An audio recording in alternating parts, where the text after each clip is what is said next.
D'abord, je remercie mon collègue Bastien Lachaud pour son excellente présentation et surtout pour tout son travail avec son équipe sur le texte, puisque c'est toi et ton équipe qui avez porté du moins le premier jet de ce texte, puisqu'on espère que les citoyens vont s'en saisir pour le transformer.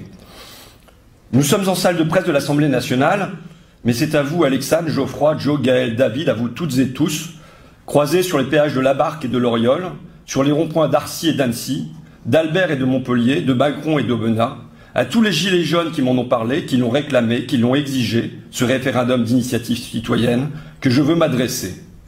À vous toutes, à vous tous, j'ai répondu, je ferai mon possible, je ferai remonter votre revendication jusqu'à Paris. Voici donc. Voici que le groupe France Insoumise dépose une proposition de loi en faveur du RIC, un RIC qui figurait déjà dans le programme L'Avenir en commun, un RIC que nous avions défendu par des amendements dès notre entrée dans l'hémicycle, mais un RIC étendu, élargi, renforcé, parce que, il faut le dire, il faut l'admettre, il faut vous en féliciter, parce que vous faites pression partout dans le pays, pression aussi sur nous. Un RIC donc avec ses 4 volets, législatif, abrogatif, révocatoire, constitutionnel, un RIC en toute matière. Ce texte, surtout, vous avez 2 semaines pour le commenter, pour le modifier, pour le transformer, bref, pour participer à la rédaction d'une loi qui, si elle était votée, vous ouvrirez la participation à bien d'autres lois. Je voudrais retracer le chemin, l'étrange chemin qui nous conduit au RIC aujourd'hui. Comment, gilets jaunes, êtes-vous partis d'une taxe sur le gasoil pour aboutir à une réforme constitutionnelle? Dès le premier samedi, dès le 17 novembre, on avait déjà glissé le gasoil au social. Sur les ronds-points, chacun amenait sa peine. Le montant de sa petite retraite, le contrat aidé supprimé, le découvert dès le 9 du mois. Avec le grand déballage du frigo vide, des enfants privés de vacances, des habits fournis par la Croix-Rouge, des repas réduits à une biscotte. Ces témoignages, j'en recueille depuis 20 ans. Mais chuchotés dans un appartement, en toute discrétion, avec la garantie de l'anonymat. Parce que le malheur ne suffit pas, il faut y ajouter la honte. La honte de ne pas s'en sortir, la honte de ne pas protéger sa famille. Mais voici, et c'est toute la magie de ce moment, c'est toute la beauté de ce mouvement, voici que la honte privée est devenue une colère publique. Voici que le frigo vide, les enfants privés de vacances, les habits fournis par la Croix-Rouge, les repas réduits à une biscotte, voici que ça ne se chuchote plus dans le huis clos d'un appartement, voilà que ça se proclame haut et fort sur les ronds-points, dans les radios, sur les plateaux télé. Voici que la honte est retournée. Honte à vous les ministres, honte à vous les députés, honte à vous le président, honte à vous l'élite qui nous dirigeait, honte à vous qui trinez votre peuple dans la misère, honte à vous doublement les politiciens qui vous goinfrez de petits fours, de salaires à vie, de vaisselle à 500 000 euros, de moquettes à 300 000, honte à vous triplement quand vous enrichissez les riches, quand vous gâtez les gâtés, quand vous privilégiez les privilégiés, quand vous supprimez l'impôt de solidarité sur la fortune, quand vous offrez aux nantis la flat tax et les e-tax. C'est tellement injuste, si manifestement injuste, si outrageusement injuste.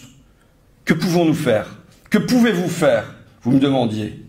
Je peux porter votre voix, je répondais, et ça vous faisait une belle jambe. Mais vous insistiez. Dans la Constitution, il n'y a pas un truc? Non, je regrettais. Le président peut vous mettre des carottes et bien profond durant 5 ans, c'est impossible de le révoquer. Et à l'Assemblée, il aura toujours ses toutous fidèles, ses robots d'en marche, en pilote automatique. Le système est verrouillé. C'est fort de ce constat, de ce verrouillage, après des semaines de surdité du sommet, après des Macron d'émissions scandées partout en vain, que le référendum d'initiative citoyenne a fleuri. Oh, il n'a pas fleuri par hasard.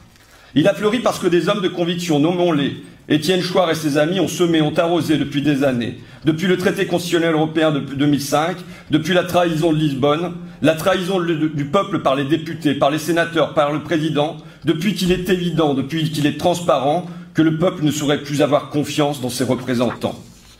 Partout dans le pays, gilets jaunes, dans vos actions, dans vos réflexions, vous avez buté sur le même obstacle, les institutions. Tout le pouvoir, ou presque, entre les mains d'un seul homme, un monarque républicain, un président devenu le faux-nez des banquiers, qui préfère ses amis financiers aux Français, pour qui l'intérêt des multinationales l'emporte sur l'intérêt général. Un cœur s'est alors élevé. Reprenons nos affaires en main, référendum citoyen. Et j'approuve. J'approuve. Mais regardez comme soudain toute la caste politique approuve à son tour, à demi-mot, les lèvres pincées, mais elle approuve. Charmant consensus. Aussi, gilets jaunes, permettez-moi d'approuver, mais avec méfiance. D'abord, ne lâchez pas la proie pour l'ombre. Durant ma traversée de la France, j'ai avant tout ressenti la vaste urgence sociale. C'est aujourd'hui que les retraités, les jeunes, les smicards, les camionneurs, les auxiliaires de vie sociale, les mères célibataires peinent à vivre. Le président Macron leur a accordé ses étrennes de nouvel an, comme les grands bourgeois à leurs domestiques. Mais répartir mieux les richesses, pour de bon, vraiment, ça n'est pas à son ordre du jour.